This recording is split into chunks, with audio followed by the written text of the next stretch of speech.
చదువుకున్నాము.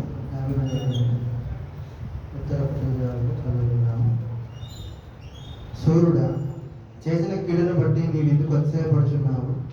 దేవుని కృప నిత్యం ఉండదు.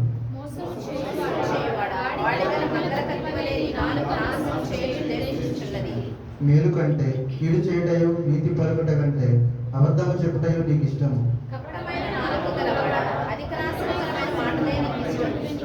కావున దేవుడు సదాకాలము నిన్ను అనుగొట్టును. నిన్ను పట్టుకొని ఆయన నీ గుడారంలో నుండి నిన్ను పెళ్లగించును. సజీవుల దేశంలో నుండి నిన్ను నిర్మూలన చేయును. ఇదిగో, దేవుని తనకు దుర్గముగా ఉంచుకొనక తన ధన సమృద్ధి అందు నమ్మిక ఉంచి తన చేటును బలపరుచుకొనిన వాడు వీడే అని చెప్పుకొనుచు వాడిని చూచి నవ్వుదురు.